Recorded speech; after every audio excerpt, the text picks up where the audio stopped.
क्या आपने कभी सोचा है या क्या आप उन स्टूडेंट में से हैं जो टीचर से बार बार सवाल करते थे या आपके मन में भी पूछने का ख्याल आता था और टीचर क्या कहेंगे बस इस डर से आपने कभी पूछा ही नहीं? या फिर आपके क्लास में भी जो स्टूडेंट टीचर की बातों में हाँ से हाँ मिलाते थे, टीचर उन्हीं को लाइक करते थे। इसमें गलती आपकी नहीं है, इसमें गलती है इस एजुकेशन सिस्टम की। लेकिन भारत में यह एजुकेशन सिस्टम प्राचीन काल से चला हुआ नहीं आ रहा है, यह तो सिर्फ अंग्रेजों के द्वारा बनाया गया था, लेकिन आज भी हमारी सरकारें इसे फॉलो कर रही हैं। इन सबसे हटकर अगर हम प्राचीन भारतवर्ष के एजुकेशन सिस्टम को देखें तो यह काफी डेवलप और एडवांस था। इस शिक्षा प्रणाली में एक गुरुकुल होता था जहाँ पर शिक्षा दी जाती थी और यहाँ पर काले गोरे या ऊंच नीच का कोई भेदभाव नहीं रहता था। न ही यहाँ पर आपको कोई फीस देनी पड़ती थी और न ही कोई सवाल जवाब करने के लिए आपको डांटता था, बल्कि उल्टा मोटिवेट करा जाता था। और इस सब के कारण एक ऐसा इंसान बनता था जो कि सोचने वाला बनता था,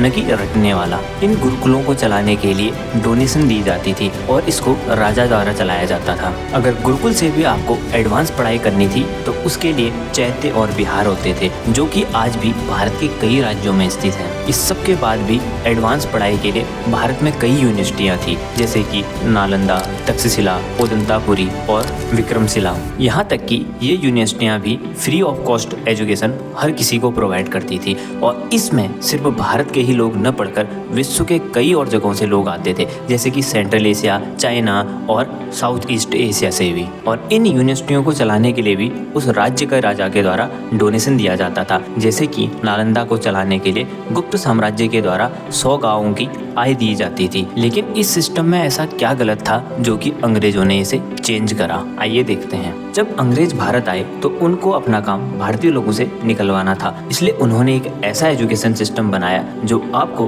काम करने वाला बनाए, न कि सोचने या सवाल पूछने वाला। और इस एजुकेशन सिस्टम से अंग्रेज यह चाहते थे कि वह कुछ ऐसे भारतीय तैयार करें जो दिखने में तो भारतीय हों लेकिन अंदर से अंग्रेजों की तरह काम करते हों। और इस सब की शुरुआत करी गई थॉमस मकाले या लॉर्ड मकाले के द्वारा। लॉर्ड मकाले ने इंडिया में एजुकेशन सिस्टम को चेंज करने के लिए एक पॉलिसी बनाई जिसे मकाले मिनट भी कहा जाता है और इसके कारण आया इंग्लिश एजुकेशन एक्ट 1835। इसके तहत वह कुछ भारतीय लोगों को इंग्लिश एजुकेशन देना चाहता था। यह तो बस एक पहला ऐसा एक्ट था, लेकिन उसके बाद तो कई और एक्ट आते गए और जब फाइनली भारत 1947 में आज़ाद हुआ तो भारत ने भी इसी एजुकेशन सिस्टम को कॉपी करा, जिसका रिजल्ट आज भी आपको हमारे स्कूलों में दिखाई देता है। अब देखते हैं कि आखिर इस एजुकेशन सिस्टम के कारण हमारे कैरियर पर क्या नेगेटिव इफेक्ट पड़ता है। सबसे पहला तो इस एजुकेशन का डायरेक्ट इम्पैक्ट हमारे जॉब या एम्प्लॉयमेंट पर पड़ता है, क्योंकि आज का एजुकेशन सिस्टम ऐसा है जो इंसान को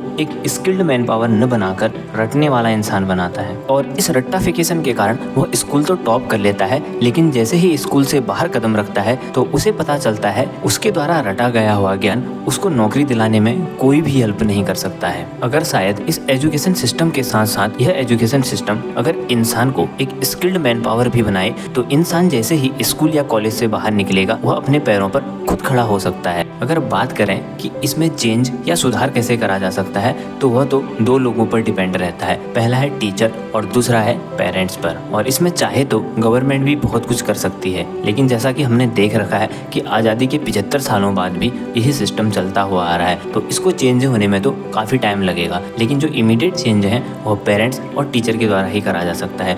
तो पहले अगर बात करें गवर्नमेंट स्कूल टीचर की तो इसमें भी काफ़ी कमियां हैं। सबसे पहले अगर बात करें कि जब इनका सिलेक्शन होता है तो कई तो अपनी काबिलियत पर टीचर न बन के रिजर्वेशन के दम पर टीचर बने रहते हैं। और उसके बाद भी अगर आज कोई टीचर पढ़ाना चाहे तो गवर्नमेंट स्कूल की हालत इतनी ख़राब है कि वहाँ पर टीचिंग का इन्वायरमेंट ही नहीं बन पाता है। इसके साथ साथ गवर्नमेंट टीचर को कई और ड्यूटियाँ भी जैसे कि इलेक्शन ड्यूटीज़, पोलियो या जनसंख्या गणना की ड्यूटीज़ भी करनी पड़ती है और इस कारण से एजुकेशन सिस्टम काफ़ी पीछे चला जाता है। और अगर वहीं बात करें प्राइवेट स्कूल की तो प्राइवेट स्कूल तो स्कूल कम रहकर एक बिजनेस मॉडल बन गए हैं, जहाँ पर एजुकेशन पर ध्यान न देकर सिर्फ इस बात पर ध्यान दिया जाता है कि आखिर मैक्सिमम प्रॉफिट कैसे हो। और इसके लिए स्कूल स्टूडेंट से मैक्सिमम फीस लेते हैं और टीचर को मिनिमम सैलरी देते हैं। और इसके साथ आज यह भी कंपलसरी कर दिया जाता है स्कूल के बैग, स्कूल की यूनिफॉर्म और बुक्स सिर्फ स्कूल की मर्जी से ही खरीदा जा सकता है। और बात करें अगर प्राइवेट स्कूल की टीचर की तो वह कोई भी नहीं बनना चाहता है, वह तभी बनता है जब उस इंसान के पास कोई और ऑप्शन नहीं बच पाता है। तो इसलिए अगर आज एजुकेशन सिस्टम में कुछ चेंज लाना है